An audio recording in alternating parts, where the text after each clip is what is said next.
ஒரு அண்ணன் ஒரு ஊருக்கு போயிருக்காரு. எந்த ஊர்னா வாணியம்பாடின்னு வைங்களேன். அப்போ போகும்போது அவர் எந்த இடத்துல இறங்கணுமோ அந்த இடத்துக்கு டிக்கெட் எடுத்திருக்காரு. ரூ. 100 தாள கொடுத்து.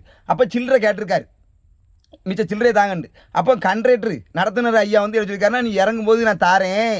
அது வரைக்கும் இருந்தோன்னே இறங்கி போய் இறங்க போகும்போது கேட்டதுக்கு 2 கிழிஞ்ச தாள கொடுத்துருக்காரு.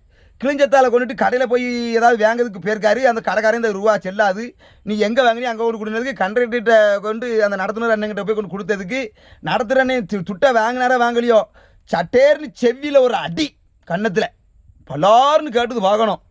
ஆனால் இதே அடியை அந்த பஸ்ஸில் வந்த அண்ணன் அந்த கண்ட்ரக்டரை ஏதோ வாயால் பேசியிருந்தோ இல்லை கையை நீட்டியிருந்தாலோ உடனே இவங்க என்ன பண்ணியிருப்பாங்க, போராட்டம். ஆமாம், இதை தான் பண்ணியிருப்பாங்க. ஆனால் அந்த அண்ணன் எதுவுமே பேசலை, அப்பாவி மனுஷன் மாதிரி தெரியுது.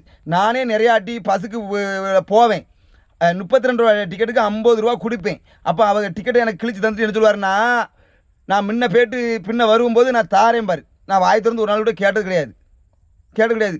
அவங்க வந்து என்ன டென்ஷனில் அந்த கண்ட்ரக்டர் அண்ணன் இருக்காங்கன்னு நமக்கு தெரியாது, பற்றியலா தெரியாது. ஏம்னா அவர் அங்கே அவ்வளோ ஒரிய வச்சுக்கிட்டு இங்கே வருவார். நான் 50 ரூபா தந்தேன், எனக்கு மிச்சம் சில்லறையே தாங்கன்னு கேட்டேனுங்களேன். நீ எங்கே தந்தேன்னு கேட்டு வாக்குவாதம் வந்துருங்க பயத்திலே நான் கேட்க பண்ணிட்டேன். ஆனால் இந்த அண்ணனுக்கு விழுந்த அடி அதிகாரியாக தனியார் பஸ்ஸா அரசாங்க பஸ்ஸான்னு எனக்கு தெரியல.